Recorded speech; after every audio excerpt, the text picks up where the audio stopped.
Thank you very much. Okay, perfect. Things coming in, great. Before I start real quick, show of hands, who was here last year to see me? Quite a lot of y'all, all right. Well, this is a completely different talk, so whatever you learned last year, hope you still remember it. There will be a quiz about that at the end of the session as well. I'm Tab Atkins, if you didn't already know. I work at Google. Here's various links to my Twitter, to my Google Plus account, which I don't do much of, but whatever, my website, and this particular talk. The slides are reproduced up there. They are designed with standard web technologies, but depending on support, they may or may not work in your given browser. I write them in Chrome, so I know they work there. They probably work elsewhere. So this talk will be about the future of layout. Not even just future, this will be the present and future, because in the last year or two since I've started giving talks about this kind of thing, the specs and technologies that I'm going to be talking about have been implemented in browsers. In particular, I'll be talking about Flexbox and Grid layout today, and with a little dash of something that might be coming in the future at the very end if I have time. So, everything in a modern web page is designed on a grid. This is not something you can get away from. Every once in a while, you might see an art house web page that does something a little more inventive, but almost all pages are designed on a fairly simple rectangular grid. This is why table layout was so popular for so long. It does what you need. However, that was not something that was really possible to do in CSS until fairly recently. Instead, you did all sorts of strange hacks to get around the lack of a decent layout system.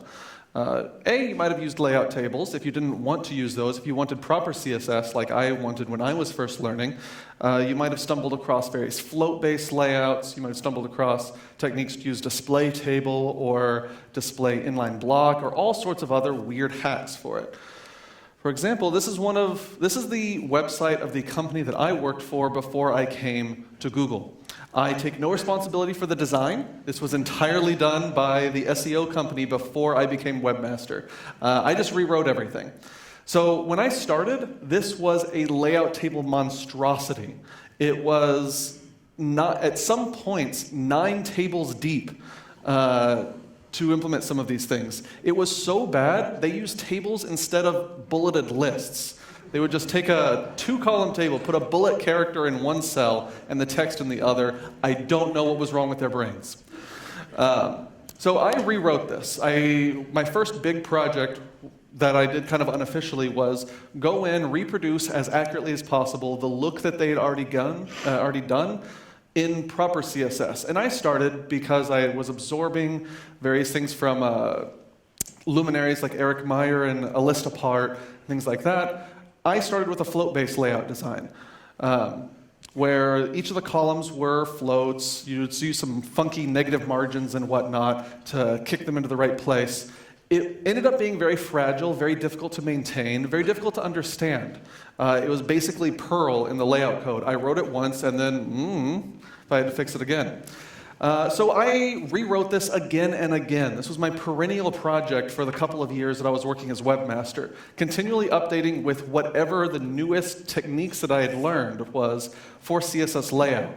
And I got really good at that. I learned a whole lot of bullshit that I shouldn't have ever had to learn. So this is about the time that I joined the CSS working group, full of piss and vinegar to try to make this better. And my first thing that I wanted to deal with was layout. Oh, good, it displays properly here. On my computer, the T has a weird thing that's a different color. I don't know what's going on. This is good. All right. So I started working on Flexbox immediately. I started in the year 2009, that significant period of time ago, and I've been working on it more or less continuously since then, the past 5 years. It started out in the original spec was actually written by David Barron, or at least maintained by David Barron. He isn't in yet. He'll be in later. He's one of the other speakers. And I tried out a lot of different ideas for this. One of my favorite ones for a while was just adding a flexible length unit. So you could say width, 1 flex or something. That ended up not working very well. In particular, it didn't work well for multi-line things and various alignment issues. What I ended up with was a set of small, fairly independent properties that do certain powerful, composable layout operations in Flexbox.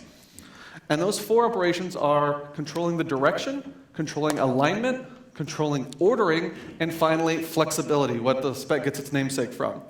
So I'm going to run through some of the abilities that Flexbox is designed to give you with some simple live coding to show off some real-world examples of what this can do. Because even if you read the spec, even if you read tutorials and examples, there's a lot of interesting ways you can use these little bits of technology together that may not be obvious immediately. So hopefully we'll all learn some fun things here. So we're going to start with a simple nav example. This is the thing that I rewrote the most.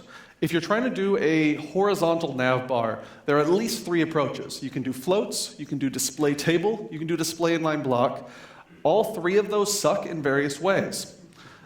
They do roughly the right thing, but they all have limitations. If you want something to be centered, you need display table. If you want it to possibly wrap, though, display table's right out. You have to use inline block or floats. And so there's always these weird trade-offs.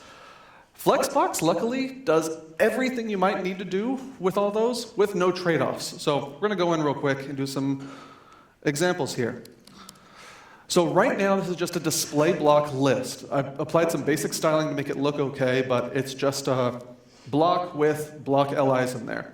So we're going to start by styling up. Oh, I'm on a new keyboard, by the way, so if I make a lot of weird typos, forgive me. I'm going to start by saying display flex. And you immediately get a horizontal flex box.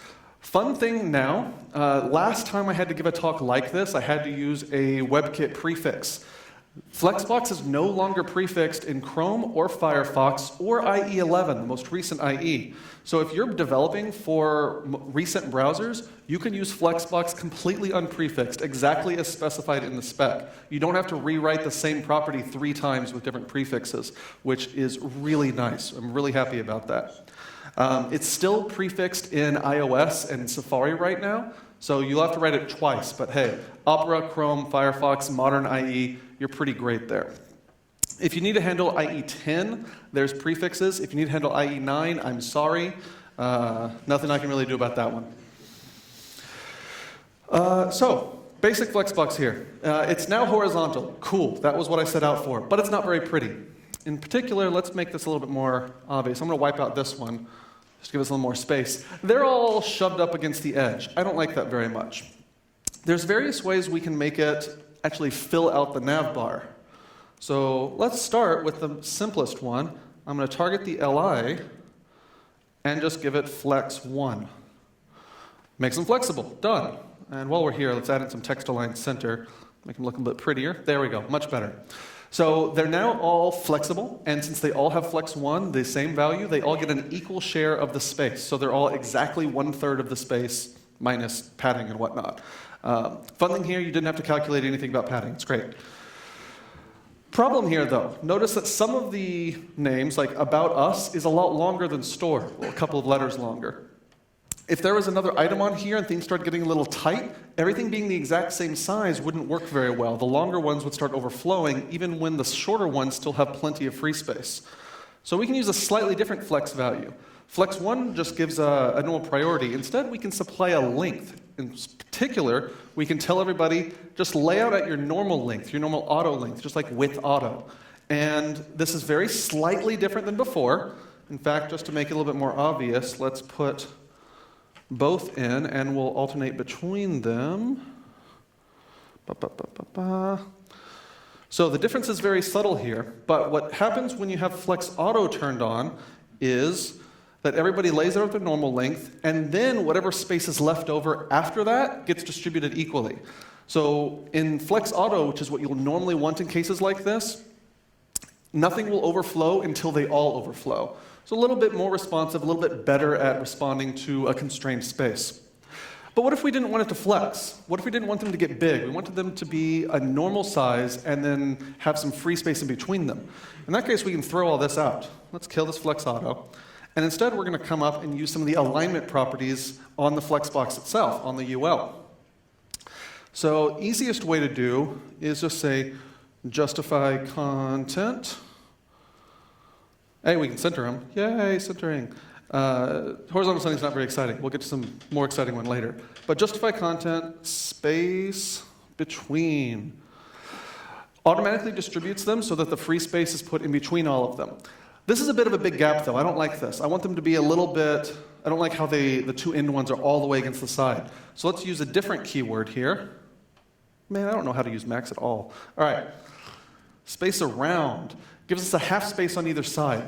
Quite attractive for a lot of cases. There's actually a third keyword that's been defined now, has not yet been implemented, called space evenly, that puts a full width space on either end as well. So the three space keywords always put an equal space between the items. They only vary on whether they put no space, half space, or a full space on the two ends.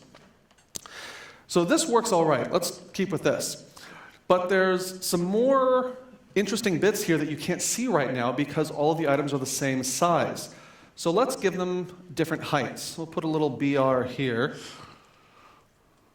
All right, now this looks ugly again. So let's fix that.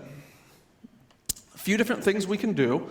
One of the most obvious ones is, right now everybody is stretched. Everybody, Flexbox items, flex items rather, automatically fill the height of their container, or if it's a vertical Flexbox, they fill the width of their container.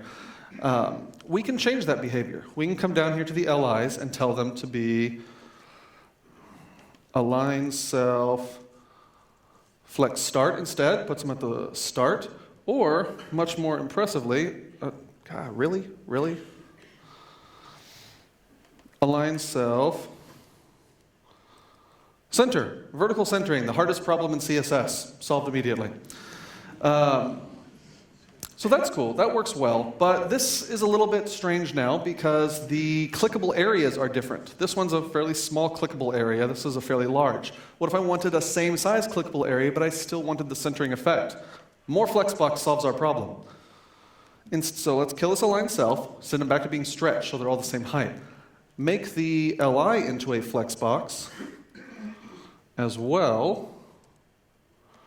Now at this point, the text inside of each of the LIs is an anonymous flex item. We can't target it directly, so we can't tell it use align self center, but we can set a default for all of the flex items, and the anonymous ones will pick that up by using the align items instead.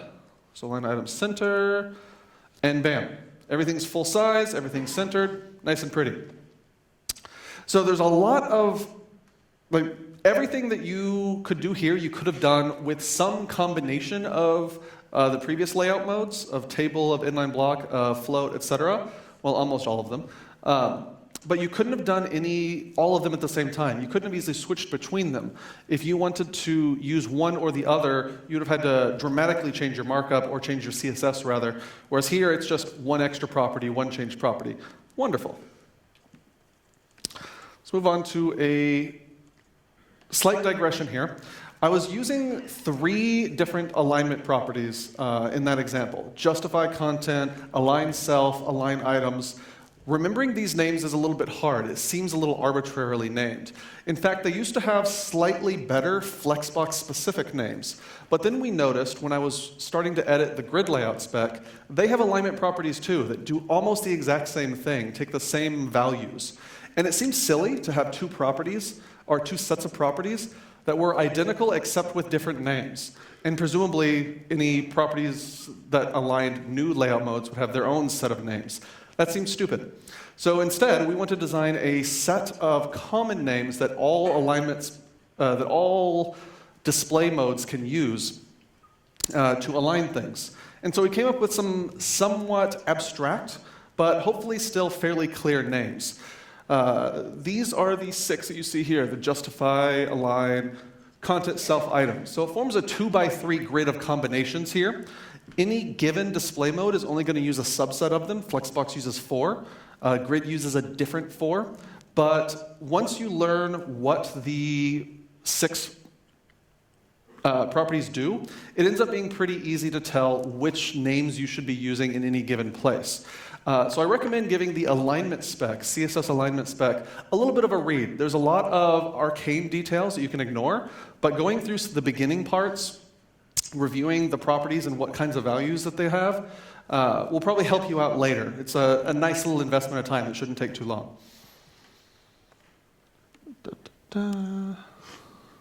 Oh, and while I'm here, Flexbox and Grid are the only layout modes that respond to these right now, but the alignment spec defines that they work for everybody. So right now, today, if you wanted to center a paragraph of text, you'd probably just make it a flexbox so you can use the alignment properties. In the future, you won't have to do that. You can stick with display block and just use, I believe it's align content to center the contents of the div. These are actually applying to all display modes. Block, table, grid, flexbox, absolute positioning, a bunch of other things. I'm rather excited about this kind of generalization. So, next example is a simple chat room. I'm going to show off some flexing and some ordering over here. So this is a fairly simple conception of a chat room. You have some messages up top, you have an input, you have a button, but it looks ugly, as usual here. So we're going to style this up a bit. Let's start by making this thing take up the full screen.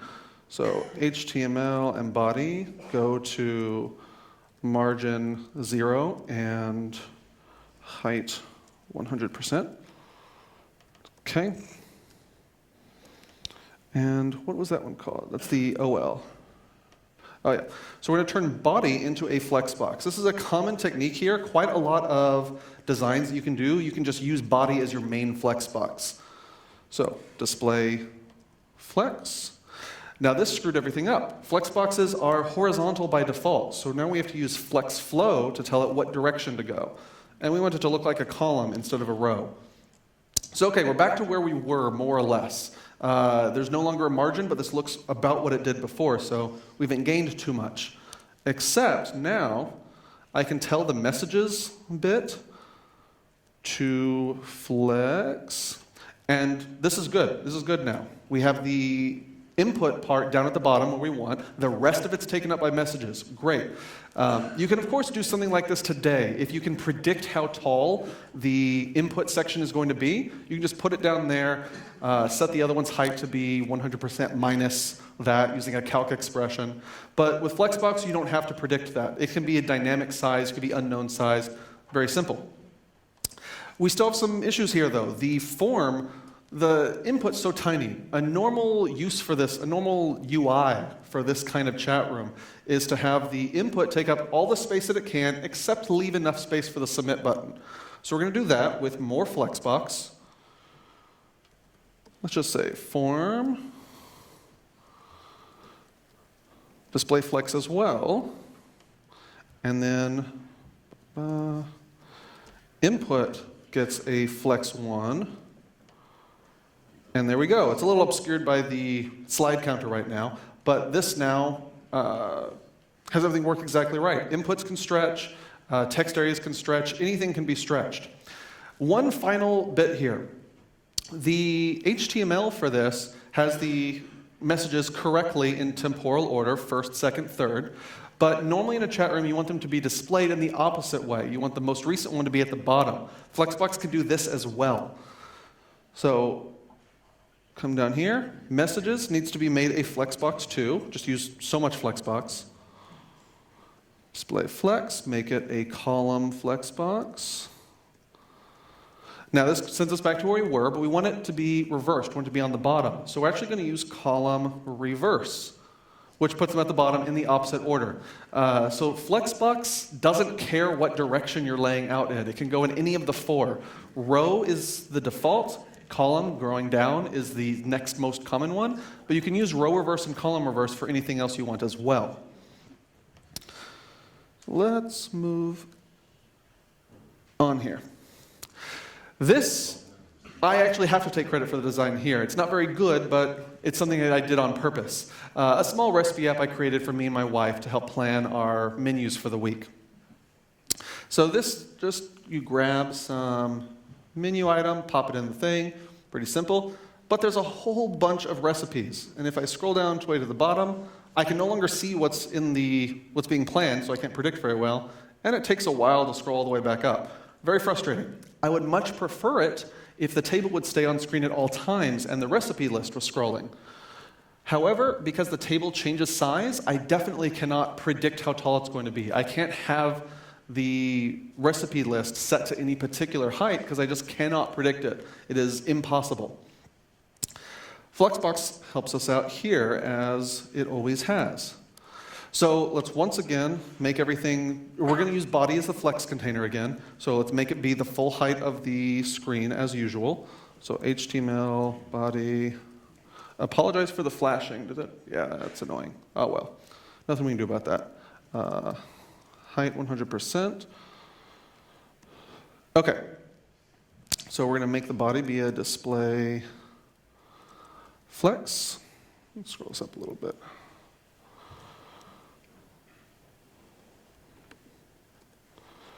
And once again, it's screwed up because everything's a row by default. So flex flow column. There we go.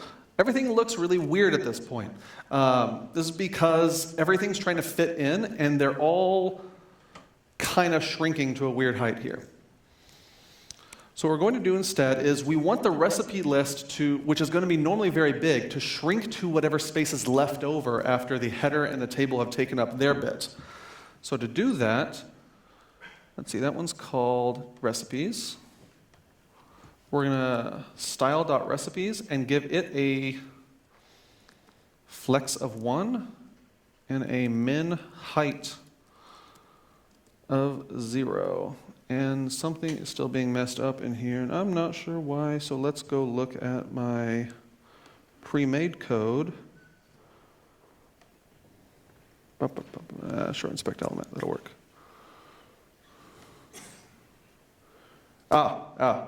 That's why. This should be part of it. Recipe container, still not right. Whatever, let's just take this text. By the way, y'all, if y'all ever talk, never do live coding without having an example of what code you want to write already there. Never. What?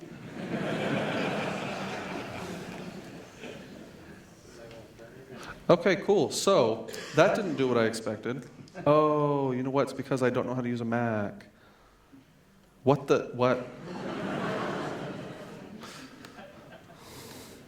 So normally I'm on this Chromebook over here, so I know how to work that a little bit better. Mac is a mysterious beast to me. Command C.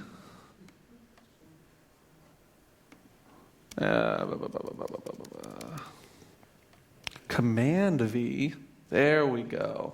Okay, what did I do different here? Got the display flex, recipe container, flex one. Oh, overflow. I completely forgot about that part. That's why it was messing up. So I believe that's the part that screwed everything up. Yep. Okay. I did something wrong. Let's ignore that. Let's just look at what's actually here. HTML and body are both set to height 100%. Cool. I should probably set a margin 0 on there. Body is set to a flex box with a column. Recipe container is told to flex. Now this is the clever part here. In previous examples, flex 1 has always meant grow to fill the space. But by default, if you don't tell it to do anything else, there are actually 2 values in flex, and the second one is automatically 1 unless you say otherwise. This controls how well it shrinks to fit the available space. If things would normally overflow, it can flex to become smaller, and that's what's happening in this case. So now we have, because it's shrinking to fill the space, and the body element is filling the screen perfectly, you have the header, you have the table, and you have whatever space is left over for the now scrollable container down here. And this works exactly what I wanted to do. So who knows why it messed up before? Don't care. We're going to move on. That's weird. All right. This is a small little detail of Flexbox I'm going to illustrate here that is really easy to skip over. It's not very important most of the time, but it's useful in some cases, and unfortunately it doesn't actually work in Chrome yet.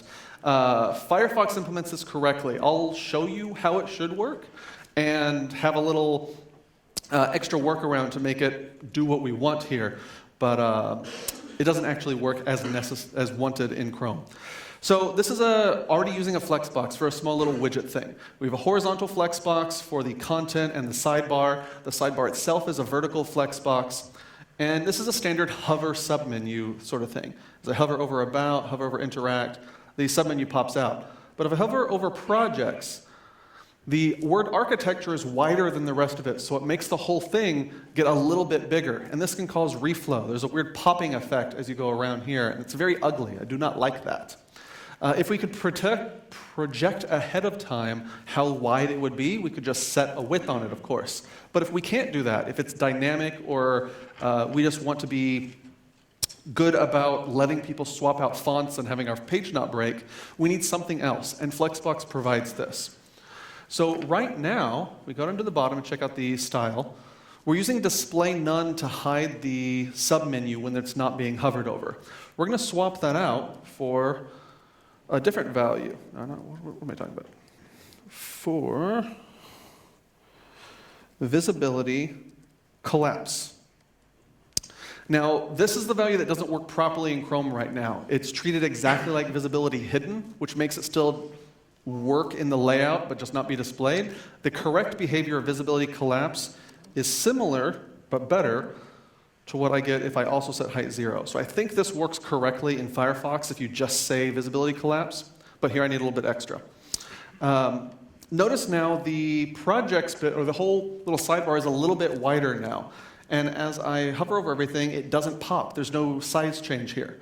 What happens here is visibility collapse, when set on a flex item, is exactly like display none, but it leaves behind a strut that is whatever its original size would have been, that forces the Flexbox to be at least that big. This is really useful anytime you're dynamically hiding and showing things in a Flexbox, and you don't want that pop of things changing size as different things get hidden and shown. So hopefully this will work correctly soon in Chrome's implementation, but in any case, I'm hoping that Microsoft works correctly too. And finally, I want to show off ordering and a simple example of web page design. So here's the 5 basic pieces of a standard website: your header, your footer, your main, your navigation, and your sidebar. I'm going to use some simple Flexbox to get a holy grail layout, a 3-column, all things stretched to the proper size layout that you can reorder to your heart's content. Notice right now, article, the main content, is put first above the nav and the sidebar, which is good accessibility design, a little bit better for SEO as well, because the Googlebot gets happier with that. But that's not always what we're going to want to show. I'll shut up and actually start coding, because it'll make it a little bit more obvious. So we start out with the standard margin 0, height 100%, to make it fill the space, because we're going to use body as our main flex container as before. So body becomes a Flexbox, and it's horizontal and weird as usual. So flex flow column. Okay, back in similar straits to where we were before, but now we want the I don't like it whenever pages like this, where they are shorter than the screen, have the footer just hanging out at the top, somewhere in the middle of the page.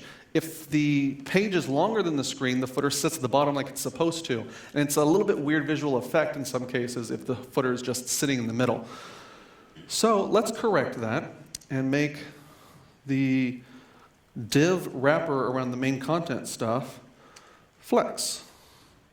All right, so now this ensures that on short pages, the main content fills as much as it can and the footer sits at the bottom. But on a long page, this doesn't do anything weird. These are not fixed headers and footers. If I had a ton of content in main so it had actually overflowed, header and footer would scroll normally and wouldn't obscure your vision of the rest of the page. You can do it the other way around using the shrinking techniques that I showed in the recipe app thing. But most of the time, this is going to be what you want.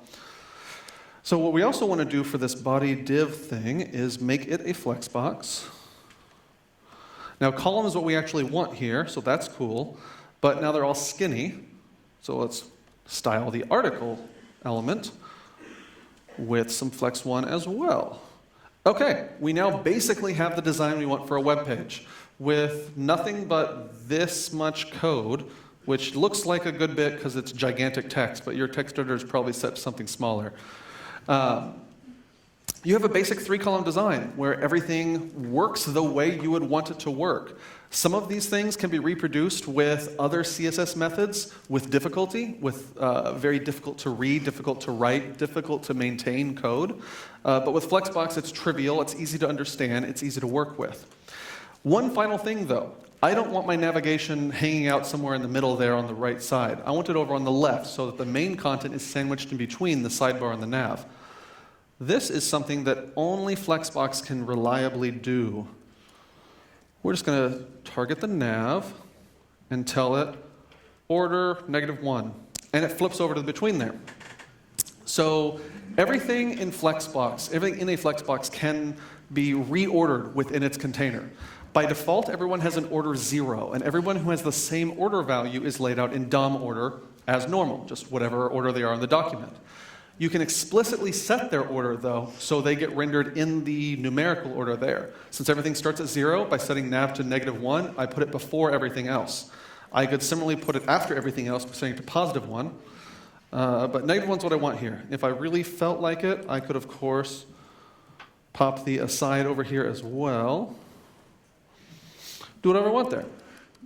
So with this teeny tiny bit of code, I have start with a very maintainable, very accessible, and well-written bit of actual markup. The only consolation I have to make to CSS is the addition of one wrapper div right here.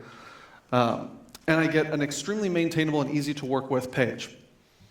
However, this is not sufficient for a lot of real-world designs. If you have a simple page like that, just a simple 3-column layout, header and footer on top, Flexbox will do you fine. It's great. Go ahead and start using that today if you don't have to care about IE9 very much. But there's a lot of designs, more complex designs, that are not well served by Flexbox. So let's hit some quick examples of those. In particular, responsive designs also do not work very well with Flexbox. Flexbox does a lot of responsiveness well. The fact that you can flex things, you can wrap things, you can do good alignment rather than weird hacky alignment tricks means that a lot of minor amounts of responsiveness are built in automatically. But if you want to do large-scale responsive changes, like changing from one layout to another based on whether you're in portrait or landscape mode, that's very difficult with Flexbox. You could probably be very clever and figure out how you can make this kind of layout work with enough container divs, but I don't want to try to figure it out. That's terrible. I would much rather work with something better designed for this. So here's a simple example of a page that's just complex enough to make it terrible to do with Flexbox. It's a very realistic one. I actually pulled this. This was originally some university web page that I've unfortunately lost the URL to since, but it's a very believable design. We could all write pages like this. It's not that complex. But doing it with Flexbox actually requires 4 wrapper divs around it. The first one, which could be the body, so this might only require 3 total, divides it up into 3 pieces there, header, footer, and main content in the middle. But then you need 2 more to divide up the header into the correct places, and 1 to divide up the center content in the right places. So the markup ends up looking like this. The yellow bits are the important things that you should actually care about in your markup, and then you need a bunch of stupid wrapper divs that you shouldn't require. Even worse, let's make one tiny change. Look at this one again. Let's pop it back to stage 0. Memorize this layout. And what has changed in this one? Only one tiny bit. The corner right here changed from belonging to the footer to belonging to the news column. Nothing strange about that kind of change, totally reasonable layout, but it drastically changes the markup we have to use. We go from needing 4 wrapper divs to needing 6 because this division gets much more complicated now. We can now only use the body to divide it up into 2 pieces. Then we split up the header using the same 2 wrapper divs. Then we need 3 wrapper divs to selectively drill into this main section here, piece by piece. A horizontal, a vertical, and finally 1 more horizontal here. So the markup structure gets a lot more complicated. The first part looks the same, but this is even worse than before. For comparison, let's pop over here. Relatively simple, news, text, and pics right next to each other, that's good. Absolutely terrible. Lots of weird extra markup being put in there. The grid layout specification that I've been working on for some time makes this much, much better. So taking the same exact layout, you can draw in some additional lines here to make it a full grid. This is a 3x4 grid. Very amenable to table-based layout if you were to do that. But even that's kind of terrible if you've ever had to do a lot of call spans. It's very hard to read. Grid layout instead, again, memorize this layout, put this text in your head and whatnot, and you should recognize the exact same thing here. Grid, in its most simple way, method of use, my favorite method of use, lets you design your page in ASCII art, more or less. This is literally all you need. You say display grid on body, tell it what your page looks like by setting up ASCII grid with named cells and whatnot, and then just put things in those grid cells in arbitrary positions. Grid does not care. The only thing that it requires, like Flexbox, is that all of the items in the grid that you're positioning are children of it. So you have to have a nice flat markup structure. But that's usually better for you anyway. It means you're actually required to not have wrapper divs. Fun bit here especially is if I wanted to make that change that I did, where that one corner changed from belonging to the footer to the news column, it is exactly this hard. Done. The entire thing changed. This is wonderful. Now suddenly your layout takes as much effort to specify and change as it took to dream up. Probably a lot less, actually. And that's an amazing advance here to me. This obviously isn't fully complete. This just gives the general structure. You need to put in a bunch of stuff to say what sizes things are. You can have columns and rows in grid flex, very similar to Flexbox. And I'm not going to fill all those in because it's a little bit complicated. It just makes the example a lot harder to read. But all the control that you have over things in Flexbox, you have in grid as well, but now set up two-dimensionally. And it's rather exciting there. Similarly, back to the responsive design side, swapping between these two substantially different layouts is nothing more than using media queries to supply a different grid template property value based on your media query breakpoints. You can keep all your markup exactly the same. You don't have to worry about how it's going to look later. All you do is supply a different grid template value guarded by media queries.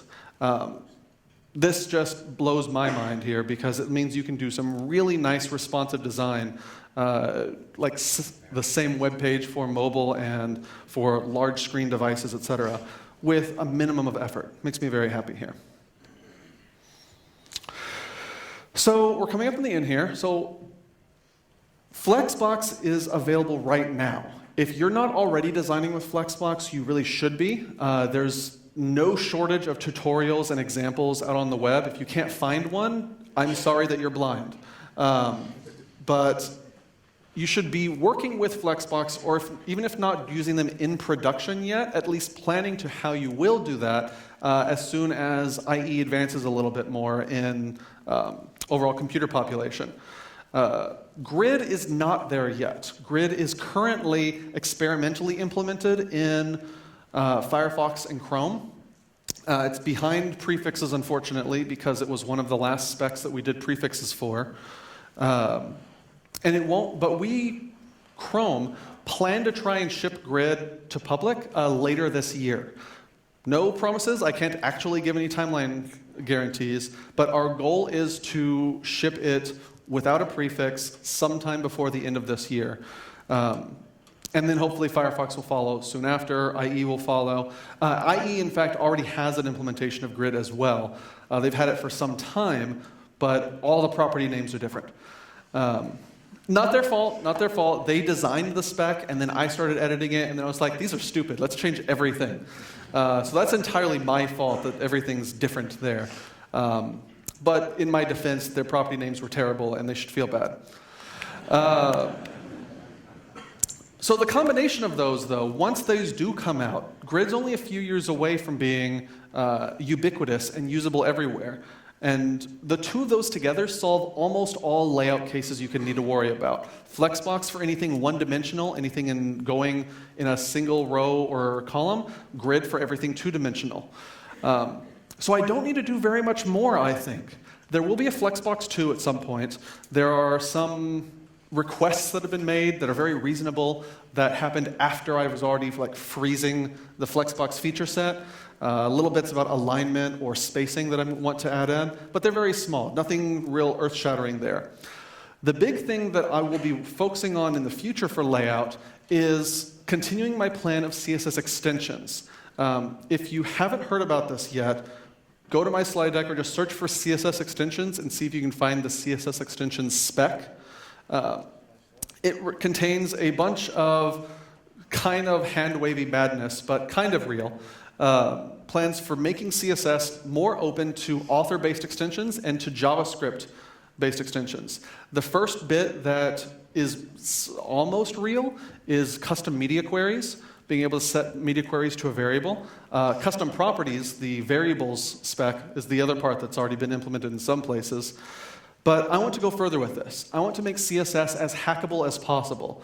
It's the last big black box on the platform that you can't have access to, and that means that we, the CSS working group, have to come up with everything that y'all want to do and just give it to you. And that's the sort of thing that comes with 5-year plus lead times, over-engineering, or just plain missing your use case because it isn't common enough for us to care about. I'd much rather let you design your own stuff in JavaScript and spread it around, solve exactly the problem that you need to. And then if you come up with a really good idea that ends up being popular, then I steal it and look really smart. So that's just win-win for me. So I plan to start investigating in the next year or two what I can do to have extensible layout model in CSS. I don't know what that means yet. I'm not sure what the shape of the solution would be. And it's a complicated problem because layout is a very performance-critical part of a browser right now. But I think that there are ways we can interact and let JavaScript reach in and do whatever you want in layout. And so you could potentially invent Flexbox yourself, or the next big thing. You want to do tab stacks, you want to do slideshow layout as a display value, something like that. That should be totally possible, and I want to make that a thing that y'all can do in the future. So I guess that's it. We've got a few minutes left, so I'm exactly on time. So, Stephen, open up with some questions.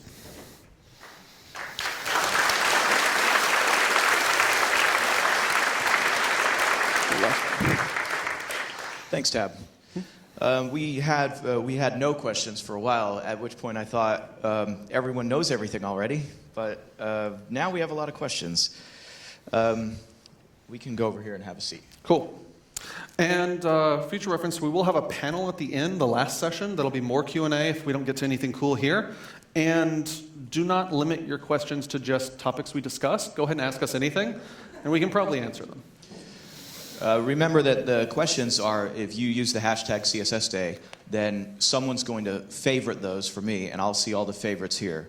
So we've got quite a few here. One of the most interesting ones I think everyone is concerned about, fallbacks. Yes. And how you deal with fallbacks, not only with Flex, but especially if Grid allows you to use just plain markup without any extraneous container elements. How do you deal with fallbacks in that case? So Flexbox can be fallbacked directly without too much trouble, as long as you're okay with it being kind of ugly. Float doesn't work on Flex items, for example, so you can still do a float-based layout for simple horizontal things or whatever, and then just say it's a Flexbox, and Flexbox will ignore all the stuff that you're doing for the old version. Whereas older browsers will ignore the Flex part. You can do the same thing with setting up display table or whatnot for a lot of those. Grid, you're much more out of luck. There's not much you can do to polyfill a two-dimensional layout there besides rely on JavaScript. And I don't think we have any high-fidelity JavaScript polyfills of the grid functionality right now, which is very unfortunate. And I would love to see some good ones come out there. So Grid will be one of those cases where you kind of just have to wait until everybody supports it, and then it will be really nice. But you can't really evolve into it, unfortunately. I don't know any way around that, or else I would have designed it better. Okay. Would you say when worrying about fallbacks for Flexbox that you would have to concern yourself with fallbacks first? I think a lot of what people get scared of with Flexbox is the idea that they'll have to do all of these fallbacks. So they're basically doing layout in a few different ways at the same time. Yeah, you don't have to worry too much about it. As well, depends on how high fidelity you want, as always. If you're okay with it being really ugly for people, ugly but workable for people, which is generally a good idea, just let it happen. It's very easy to do a simple display table, for example, and it gets overridden by display flex, but in the old browsers, it gets you approximately what you want. I highly recommend just doing that, and then hopefully convincing your managers to use newer browsers so they don't even realize that it's ugly on the old browsers. That was my preferred approach. I just got everyone in the company to upgrade to IE8, and then, look, I don't have to care about IE6 anymore. We know how easy it is to get people to upgrade, right? Yeah. You don't have to get your users, you just have to get your management to upgrade. Yeah, exactly. Easy. One of the interesting things is looking at the default values for things like flex flow, flex direction. The default is row, which is interesting because every single demo that you did, you actually override the default to go. Not all of them. About half of them, they were supposed to be rows, and you didn't notice because it just looked correct from the beginning. The reason why we did that is actually mainly historical. The old Flexbox spec that I inherited that was designed based on Mozilla stuff defaulted to a row-based Flexbox. And I didn't see a good reason to change that. So just kind of stuck with what was going on so far. It also kind of immediately highlights what's different about Flexbox because it lets you do a horizontal layout just from the get-go versus the vertical layout bias that display block has. So it kind of just highlights what's going on a little bit different without you having to do anything special. And I think everyone's big question is, can we stop using grid frameworks, right? So good question. Once grid is sufficiently supported, yeah, you should be able to just throw that shit to the curb. I don't see any reason why, I have not yet seen a reason why a grid framework cannot be replaced by just grid and some simple CSS. Nothing that I've seen so far is sophisticated enough to need anything else. So yeah, your grid-based CSS should be substantially easier in the future because you don't have to worry about it. And now I'm leading the witness here a little bit because it's kind of a pet subject of mine. Tell me why you think the template syntax of grid layout is superior to the other syntax. So a little bit of context there. The template layout spec that the ASCII art-based stuff was based on was why I joined the CSS working group. I wanted to make sure that existed. Later on, Microsoft introduced their grid layout spec, which didn't have the template stuff, just numerical. You set up a grid and said this goes in cell 1-1 and it's 2 cells wide or whatever. And so I fought really hard, even before I was editor of the spec, to get the template back in. The reason is, have you ever read just a whole bunch of numbers without context like that? It's terrible to look at the code that produces designs like that. I really loved how the ASCII art nature of the template let you see your design without having to think about it much. You just wrote what you wanted to see. Later, when you come to maintain it, it's there in front of you, more or less self-documenting. And I just think it's way easier to read and way easier to write than just using a whole bunch of pure numbers. It's a little bit weird to most people at first, but they get used to it as soon as you start writing it. Great. We're out of time, so thank you very much, Tab Atkins. Everyone. Thank you all.